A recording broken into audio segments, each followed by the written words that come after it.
23 मार्च को शपथ लेने के 101 दिन बाद आखिरकार मध्य प्रदेश के मुख्यमंत्री शिवराज सिंह चौहान अपने मंत्रिमंडल का विस्तार करने में कामयाब हो गए। उनकी इस नई टीम में 28 विधायकों ने पद और गोपनीयता की शपथ ली। लेकिन क्या शिवराज इस टीम को वाकई अपनी टीम कह सकते हैं? क्या टीम में शामिल किए गए सिपाहसालार उनके अपने हैं? जवाब है नहीं। 2 जून को जिन विधायकों ने शपथ ली उनमें 20 कैबिनेट और 8 राज्य मंत्री हैं। अगर इन्हें भी हम खेमों के मुताबिक बांटें तो 16 बीजेपी के हैं, ओरिजिनली बीजेपी के।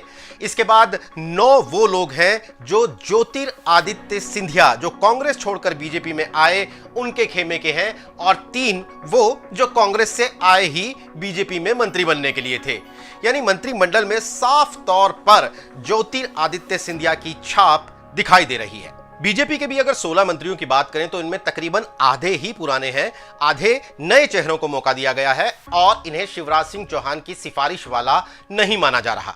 तो 100 दिन से ज्यादा चली माथापच्ची पर जब शिवराज सिंह चौहान से सवाल पूछा गया तो उनका जवाब था कि लंबे मंथन के बाद अमृत निकलता है, विष तो शिव पी जाते हैं।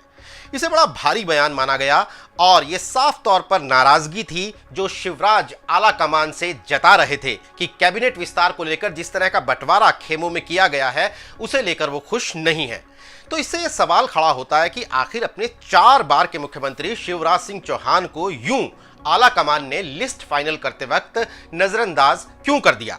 तो इसका जवाब है ज्योतिरादित्य सिंधिया।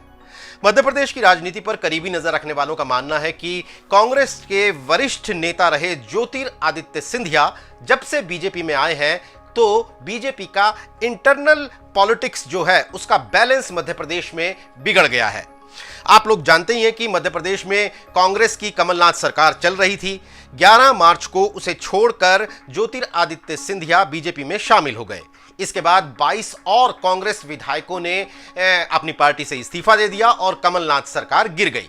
20 मार्च को कमलनाथ सरकार गिरी और 23 मार्च को शिवराज सिंह चौहान ने बीजेपी के मुख्यमंत्री के तौर पर शपथ ले ली। 9 दिन तक तो शिवराज सिंह चौहान ने अकेले सरकार चलाई, लेकिन 29 मार्च को 5 और मंत्रियों ने शपथ ली, उसमें से भी 2 ज्योतिरादित्य सिंधिया के खेमे के थे।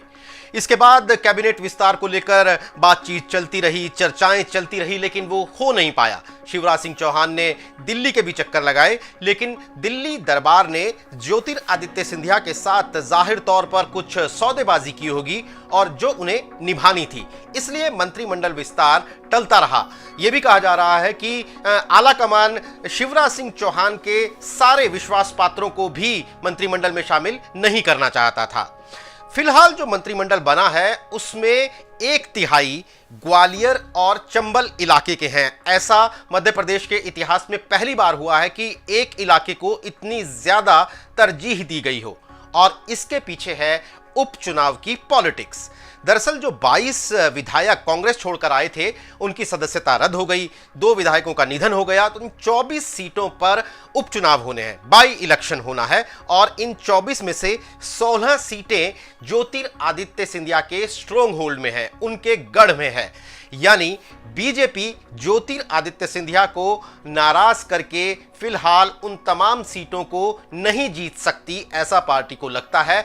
और अगर इन उपचुनावों में बीजेपी ने ज्यादा सीटें नहीं जीती तो शिवराज सिंह चौहान की जोड़ तोड़ से बनी जो सरकार है वो संकट में आ जाएगी। दरअसल मध्य प्रदेश की विधानसभा में 230 सीटें हैं तो 116 विधायकों के साथ बहुमत बनता है। फिलहाल बीजेपी के अपने 106 विधायक हैं, उन्हें 10 सीटें कम से कम और जीतनी है और कंफर्टेबल रहने के लिए जाहिर तौर पर वो 15 से 20 सीटों के बीच जीतना चाहेंगे। तो इस सब के लिए उन्हें ज्योतिरादित्य सिंधिया की जरूरत है। और वैसे भी जो कांग्रेस छोड़कर आए थे विधायक, वो दोबारा चुनाव अगर लड़ेंगे तो उनकी अपनी रेपुटेशन उतनी ज्यादा नहीं है। तो इसलिए ज्योतिरादित्य सिंधिया को लुभाना, उनकी मर्जी के लोगों को मंत्रिमंडल में शामिल करना, ये एक तरीके से बीजेपी की मजबूरी थी।